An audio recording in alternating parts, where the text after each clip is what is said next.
Hello, ഇന്ന് ഞാൻ വന്നിട്ടുള്ളത് വളരെ സിമ്പിളായിട്ട് ചെയ്യാൻ പറ്റുന്ന നല്ലൊരു അറബിക് റൈസിൻ്റെ റെസിപ്പി ആയിട്ടാണ്. നമുക്ക് ഒരുപാട് ഇൻഗ്രീഡിയൻസ് ഒന്നും വേണ്ട, ഉള്ളി തക്കാളി അങ്ങനെയുള്ള സംഭവങ്ങളൊന്നും വേണ്ട, പെട്ടെന്ന് ചെയ്തെടുക്കാനും പറ്റും. അപ്പോൾ എല്ലാവരും ട്രൈ ചെയ്ത് നോക്കുക. അപ്പോൾ നിങ്ങൾ ആദ്യമായിട്ട് ഈ ചാനൽ കാണുന്നവരാണെങ്കിൽ ഒന്ന് സബ്സ്ക്രൈബ് ചെയ്ത് സപ്പോർട്ട് ചെയ്തേക്കണേ. അപ്പോൾ നമുക്ക് എങ്ങനെയാണ് ചെയ്യുന്നത് നോക്കിയിട്ട് വരാം.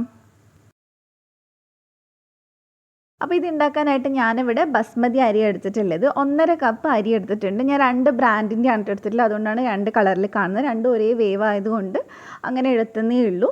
അപ്പോൾ ഇതിലേക്ക് നമുക്ക് കുറച്ച് വെള്ളം ഒഴിച്ചിട്ട് നന്നായിട്ട് 2-3 തവണ ഒന്ന് കഴുകിയെടുക്കാം.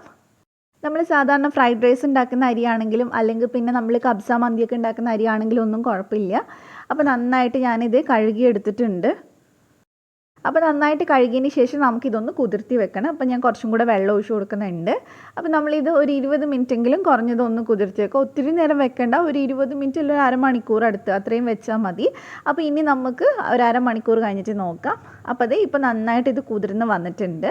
ഇനി നമുക്കിതിൻ്റെ വെള്ളം ഒന്ന് കളഞ്ഞ് വെക്കാം. അപ്പോൾ ഇനി നമുക്കിത് വേവിക്കലാണ് അടുത്ത സ്റ്റെപ്പ്. അതിന് വേണ്ടിയിട്ട് ഞാനിവിടെ ഒരു പാനിൽ കുറച്ച് വെള്ളം ഒഴിച്ച് കൊടുക്കുന്നുണ്ട്.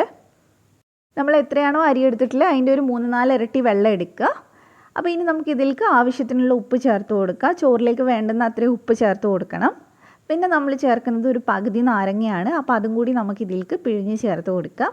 നമ്മുടെ മന്തി കബ്സയൊക്കെ പോലെ തന്നെ ഫേമസ് ആയിട്ടുള്ള ഒരു അറബിക് റൈസാണ് ഇത്. നമുക്ക് ഷവായ, ഗ്രില്ല് അങ്ങനെ മന്തിയൊക്കെ കഴിക്കുന്ന പോലെ തന്നെ ആ ഒരു ചിക്കൻ്റെ കൂടെയൊക്കെ നമുക്ക് കോമ്പിനേഷനായിട്ട് എടുക്കാൻ പറ്റും.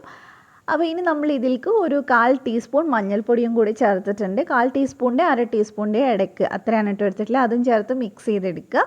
മഞ്ഞൾപ്പൊടിൻ്റെ ടേസ്റ്റ് ഒന്നും ഉണ്ടാവില്ല, കളറ് മാത്രമേ ഉണ്ടാവുള്ളൂ. അപ്പോൾ അത് നന്നായിട്ട് തിളച്ച് വരുന്ന സമയത്ത് നമുക്കിതിനകത്തോട്ട് ഊറ്റി വെച്ചിട്ടുള്ള അരി ചേർത്ത് കൊടുക്കാം. അപ്പോൾ അരി മുഴുവനായിട്ട് ചേർത്തതിന് ശേഷം നമുക്ക് ജസ്റ്റ് ഒന്ന് ഇളക്കിയിട്ട് കൊടുക്കാം. ഈ സമയത്ത് ഉപ്പ് നോക്കിയിട്ട് ചേർത്ത് കൊടുക്കുക. വെള്ളത്തിൽ ഉപ്പ് കുറച്ച് കൂടുതൽ നിൽക്കണം, എന്നാൽ അരിയിൽ നന്നായിട്ട് പിടിക്കുകയുള്ളൂ. അപ്പോൾ ഇത് ഏകദേശം ഇവിടെ വെന്ത് വന്നിട്ടുണ്ട്. ഞാൻ മുഴുവനായിട്ടൊന്നും കാണിച്ചിട്ടില്ല. ബസ്മതി അരി അത്യാവശ്യം എല്ലാവർക്കും കുക്ക് ചെയ്യാൻ അറിയാമല്ലോ, അതേപോലെ തന്നെ അങ്ങ് കുക്ക് ചെയ്യാണ്. അപ്പോൾ നമ്മൾ ഇത് നോക്കുന്ന സമയത്ത് ഒരുപാട് കുഴഞ്ഞു പോകരുത്. ഒരു 95% അത്രയൊക്കെ വെച്ചാൽ അരി വേറെ വേറെ വിട്ട് നിൽക്കുന്ന പരുവത്തിൽ വേണം നമ്മൾ വേവിക്കാൻ. അറബിക് റൈസ് ഏകദേശം അങ്ങനെയാണ് വേണ്ടത്, കുഴഞ്ഞു പോകരുത്. അപ്പോൾ ഇനി നമുക്ക് ഫ്ലെയിം ഓഫ് ചെയ്തിട്ട് ഈ വെള്ളം ഒന്ന് ഊറ്റി മാറ്റി വയ്ക്കാം. പിന്നെ നമ്മൾ അടുത്ത് ചെയ്യുന്നത് ഒരു പാൻ എടുത്തിട്ട് അതിനകത്തോട്ട് ഞാൻ 2 ടേബിൾ സ്പൂൺ ഓയിൽ ഒഴിക്കുന്നുണ്ട്. സൺഫ്ലവർ ഓയിലാണ് എടുത്തിട്ടുള്ളത്, ബട്ടർ ആയാലും കുഴപ്പമൊന്നുമില്ല. അപ്പോൾ ഇനി ഓയിൽ നന്നായിട്ട് ചൂടാകുമ്പോൾ ഫ്ലെയിം ഫുള്ളായിട്ടൊന്ന് കുറച്ച് കൊടുക്കുക. എന്നിട്ട് അതിനകത്തോട്ട് നമ്മൾ 1 ടേബിൾ സ്പൂൺ കബ്സ മസാല അല്ലെങ്കിൽ മന്തിക്കൊക്കെ എടുക്കുന്ന അറബിക് മസാല ഉണ്ടല്ലോ, അത് ചേർത്ത് കൊടുക്കുക. എന്നിട്ട് ലോ ഫ്ലെയിമിൽ ഇട്ടിട്ട് തന്നെ നമ്മൾ ഇതൊന്ന് വറുത്തെടുക്കണം. കരിഞ്ഞു പോയി കഴിഞ്ഞാൽ ടേസ്റ്റ് മാറിപ്പോവും. അപ്പോൾ അത് ശ്രദ്ധിച്ച് ചെയ്യുക.